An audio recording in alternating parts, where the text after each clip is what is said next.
Here are 7 ideas to fill your notebook with Karin Real Brush Markers, the neon colors. These are my most used markers of the year? ?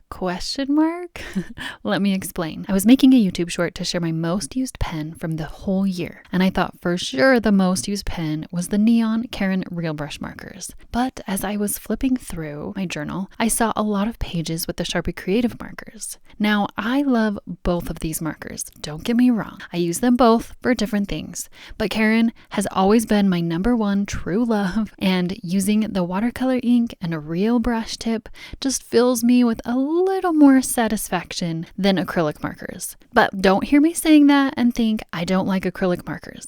That's not what I'm saying. I was just surprised when I counted 31 pages using the neon Karin Real Brush Markers and 37 pages of Sharpie Creative markers. I do love Sharpie Creative markers, but I made a lot of videos with them this year, so they already got their chance to prove how amazing they are. For this totally pretend competition, I just really wanted the Karin Real Brush Markers to win. Although, if you're counting Karin Real Brush Markers in the regular colors, I actually have 8 pages with those in my watercolor notebook.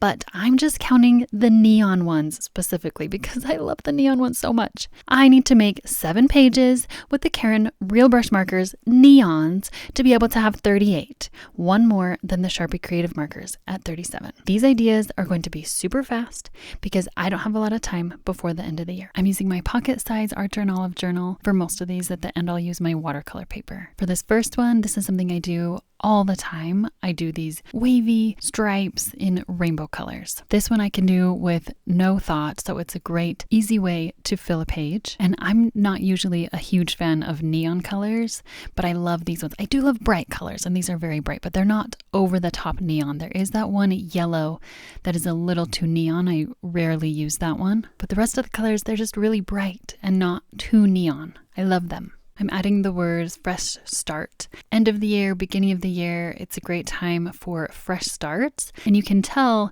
as I'm lettering with this, it's not like the felt tip nib because you can get different variations. You're actually working with all the little bristles.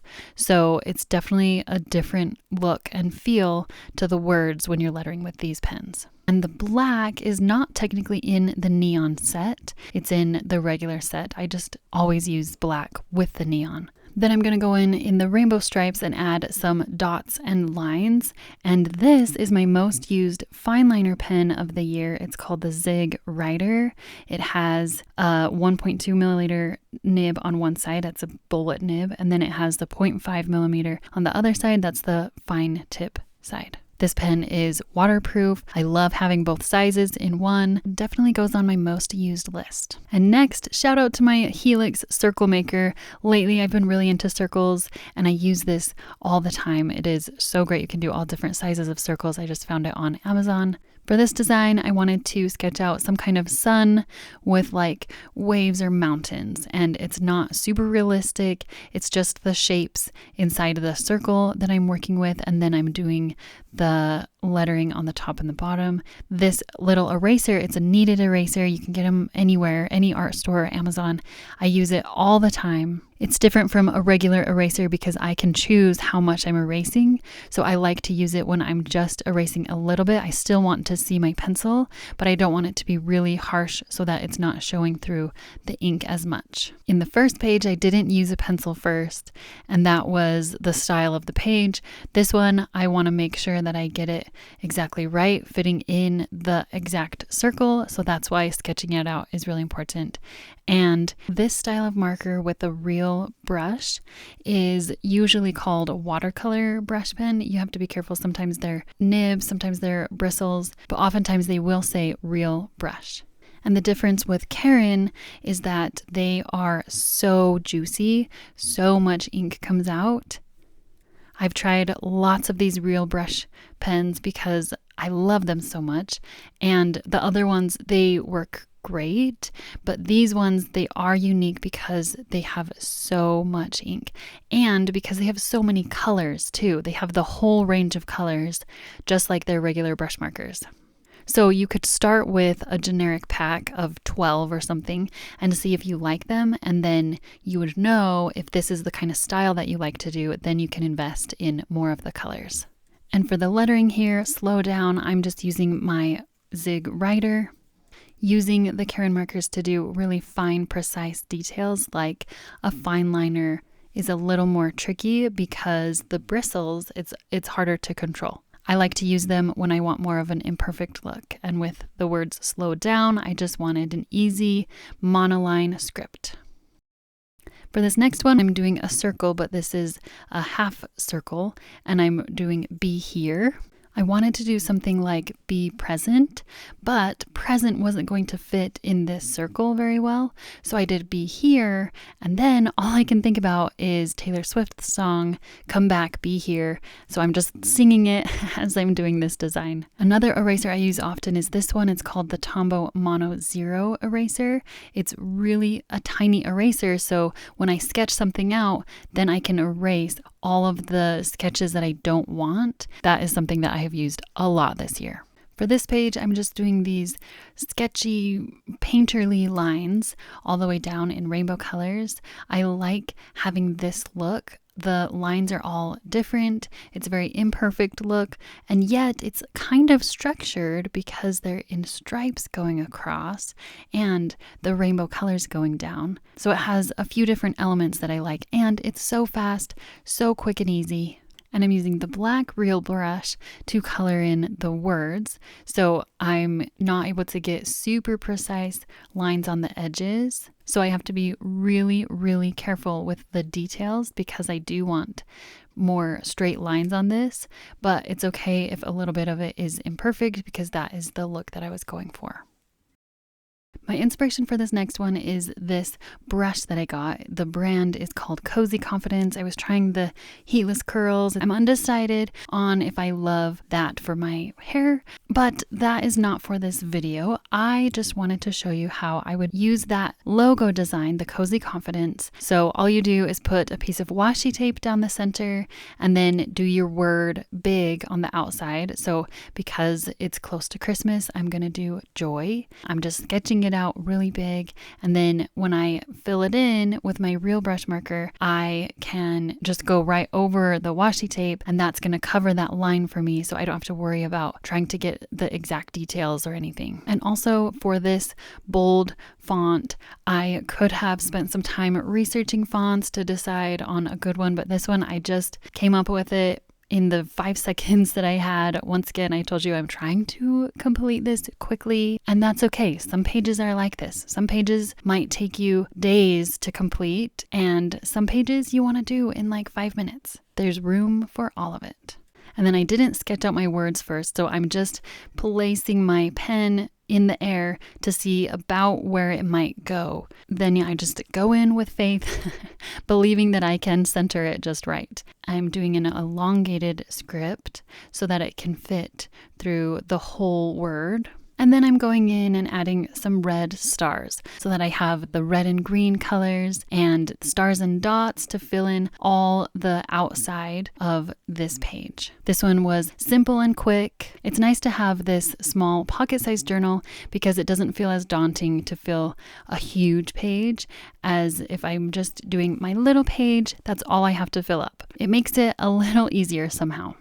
Here's another idea you can use when you don't know what to letter and you need something quick. This is a hairdryer that I recently got, Trezoro. I liked the letters in their logo, so I'm just doing it in my own way. It's not going to look exactly the same. The shapes of the letters were so fun and so unique. That is a great way to experiment with different styles, and I could take these letters and on a new page try doing the whole alphabet and see how would I create each of the letters in this kind of style. When I have a little bit more time, I do want to do that. But this one, once again, we're just keeping it quick today. And I'm adding the leaves because I was thinking, oh, it's the red and green, but then the leaves ended up being a little more spring-like. So I don't know, trees, or oh, it's like the leaves of trees. Anyways, just a fun design to fill up the page and add more color. Then I started thinking of other logos that I really like. And this one, Mix Hers, this is a drink that I've been trying lately. Every once in a while, I'll try it. And talking about the drink is not the point of this video. The point is I like the letters. This is another one that I would like to see the whole alphabet in this style. And one thing I love about using the Real Brush Markers is that I don't feel like it has to be really perfect because it's with the bristles. And so it's going to be imperfect, and it kind of eases up any pressure that I feel when I'm using them. So in that way, they're a little bit better than a brush pen because I know it's not going to be perfect, so I don't need to try to make it perfect. I want the imperfect look. A huge game changer about using the Real Brush Markers is that they don't fray because it's individual bristles. If you're worried about using your brush pens on some rougher paper, you might want to try out the Real bristles. The Mix Hers branding has some circles, and so I added some circles on the bottom just to fill up the page. And now I'm looking at all the logos around me. It might be a fun series to do just fun logos that I love. Before we get into number 7, here's a bonus page comparing the Sharpie Creative and the Karin Real Brush. I'm using 2 versions of the Yodo logo. Oh my gosh, you guys, if you have never heard of Yodo, if you have young kids, it's the best thing. I know this is not a review for Yodo, but I wanted to show you with my Real Brush Markers, there are things that you can't do that the Sharpie Creative markers can do. And this is why it's so nice that there are so many different types of pens out there, because we need to use different pens for different things that we're trying to do. So I just laid down orange with my Sharpie Creative marker because I wanted to do the orange background with white on the top, and then the other logo is just the orange. So I'm showing you with the Karin Real Brush, I can do just the orange outline, but the Karin Real Brush cannot layer on top. Like I can't do a white on top. I could use a different white marker. Clearly it's not, because they are watercolor. It's not acrylic. That's the magic of acrylic. You can layer on top. You can layer on top with watercolor as well, but it's a different look. It's not going to be opaque colors on top. But you can see with my white Sharpie Creative marker, I can get a really good white line on top. And this Sharpie Bullet Tip Creative marker is the best white liner pen that I own. It's the most opaque of any other white pen that I have. It does do well with adding a few layers to it, so it's not always opaque on the first go, but it is the best, the most opaque white that I have. So it goes into another category, most used white pens. And now for this page, I'm using my watercolor journal, and I'm lettering inside the circle, and you can see my letters are not super perfect. It's definitely a little more painterly, like you can see the bristles in the strokes a little bit more. And I personally really love this look. Not everybody does, it's not everyone's style. That's why we need lots of pens for everyone, but I personally love these so, so much. And then I'm a little frustrated with how this turned out, because usually when I do my rainbow watercolor backgrounds, I do the wet on wet technique, and I don't use the ink directly on the page. I use the ink from my Karin marker and I put it on a little palette and then use the brush to bring it to the page. But this, I was like, oh, I just need to go really fast. I don't want to set up anything extra. So I was doing it with this, and this would be good if you're doing a smaller area, but this journal is a 7 by 10 page journal. So it's quite large compared to what I'm used to. And I'm doing this watercolor around the circle. So I wasn't even doing the wet on wet technique that I usually do. If you want to fill in a tiny space, you can do the color directly on the paper, but doing the full rainbow background blend, I wouldn't recommend doing the color directly on the paper, because you can kind of see it's like more of a cloudy look. Like there's defined sections of the colors and you can kind of see the color where I laid it down. It's a darker color right there. But I really like the perfect ombre blend. This whole video I've been talking about everything imperfect. And then when I talk about my rainbow blended background, I want it to be the perfect gradient. This did not turn out how I wanted, but I'm leaving this in here because I wanted to show you that sometimes we just want to create and it doesn't work out, and that's okay. Not every page in your journal has to be the most perfect masterpiece. The point of having a journal, a sketchbook, a notebook is to just fill it up, use your creativity, explore, see what's fun to you, experiment with different pens. So if I really hated this, I could cover up the background with acrylic markers or acrylic paint, or I could cut out the circle, you got this, and I could glue that in somewhere else. But for now, I don't even have time to think about that. And there are other things that I want to spend my creativity on. So I am leaving it as it is. If you do want a tutorial on the rainbow background, I will link to a video in the description. Trust me, I can do way better than this, and you can too. So here's the completed flip through. I hope this gives you some ideas if you are also short on time. If you want to see a full review of the Karin Real Brush Markers, I will link that video right here, and I'll see you next time.